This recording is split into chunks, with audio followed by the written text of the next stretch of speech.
بسم اللہ الرحمن الرحیم۔ السلام علیکم ناظرین، آج کا جو ہمارا لیکچر ہے نرگسیت پر۔ نارسس بے حد حسین تھا، اتنا حسین کہ اس کے حسن کی مثال دی جا سکے، قسم کھائی جا سکے، مجسمہ بنا کر اسے پوجا جا سکے۔ بستی کی تمام ناریاں اور کنواریاں اس کی دیوانی تھیں کہ وہی سب کے من مندر کا دیوتا تھا۔ مگر نارسس ان سب باتوں سے لا تعلق اپنی ہی دنیا میں مگن رہتا، اسی لیے نہیں کہ اسے غرور حسن تھا، بلکہ اس لیے کہ وہ خود بھی اپنے حسن جہاں سوز کی حشر سامانیوں سے آگاہ نہ تھا، لہذا یہ حسن بے پرواہ دلوں پر قیامتیں ڈھاتا رہا۔ اس کو چاہنے والیوں میں ایکو بھی تھی، مگر نارسس اس سے بھی حسب معمول لا تعلق ہی رہا اور اس کی محبت قبول نہ کر کے اس کا دل توڑ دیا۔ تب وہ دل گرفتہ حسینہ دیوی کے مندر میں جا کر فریادی ہوئی۔ دیوی کو نارسس کی اس کج ادائی پر بہت غصہ آیا اور اس نے اسے سزا دینے کی ٹھانی۔ نارسس مرغزار سے گزر رہا تھا کہ پیاس لگنے پر تالاب سے پانی پینے کو رکا۔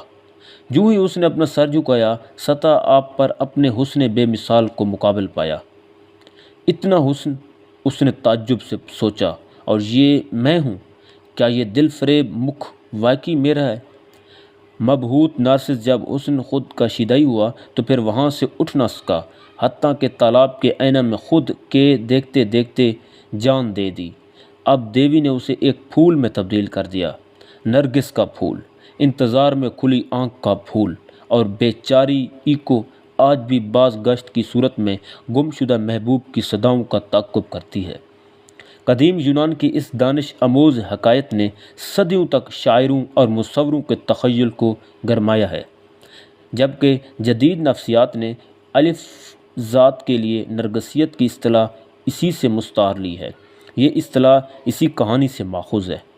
اپنی ہر ادا پر 100 جان سے فدا ہونا نرگسیت کہلاتا ہے، گویا خود ہی اپنا محب اور محبوب ہونا۔ نرگسیت ایک نفسیاتی بیماری ہے، ادب میں خود پسندی، انانیت اور پرستش ذات کے اظہار کا نام ہے۔ شخصیت کے نرگسی رجحانات کے ضمن میں آئینہ سے وابستہ تشبیہات، استعاروں اور تمثالوں کا بہت ذکر آتا ہے، تصوف میں بھی اور شاعری میں بھی۔ اس سارے سلسلے کو کا آغاز خود کو دیکھنے ہی سے ہوتا ہے۔ نرگسی شخصیت کا عام تصور کے برعکس مطلب محض خود کو حسین جاننا اور اپنی صورت پر مر مٹنا ہی نہیں، الف ذات کے وسیع مفہوم میں اپنی صورت ہی کو اصلی تے وڈی صورت سمجھنا صرف ایک جز کی حیثیت رکھتا ہے، یہ کل نہیں۔ الف ذات کی تشکیل کرنے والے عناصر میں خود پسندی بلکہ انا، اس کے پیدا کردہ غرور اور اس کے نتیجے میں دوسروں کو حقیر سمجھنے کی اساسی اہمیت حاصل ہے۔ خود پسندی کے نتیجہ میں عام زندگی میں اس کا رویہ کچھ ایسا ہوتا ہے: سارے عالم پر ہوں میں چھایا ہوا، مستند ہے میرا فرمایا ہوا۔ داخلیت، خارجیت۔ داخلیت اور خارجیت ادب کی دو متضاد اصطلاحیں ہیں۔ داخلیت کا عمل ان جذبات کا مرہون منت ہے جو انسان کے اندر پیدا ہوتے ہیں۔ وہ جذبات جن کا تعلق انسان کی ذات سے ہو اور اس کے اندر کی کیفیات کو ظاہر کرے، اسے داخلیت کہتے ہیں۔ خارجیت اپنی ذات سے ہٹ کر اپنے ارد گرد کی دنیا کا عمیق جائزہ لینے کا نام ہے۔ خارجیت میں محبوب کے ظاہری خد و خال اور خوبصورتی کا ذکر ہوتا ہے، یا جنگ وجدل، حادثے یا مہنگائی کا ذکر بھی خارجیت کے زمرے میں آتا ہے۔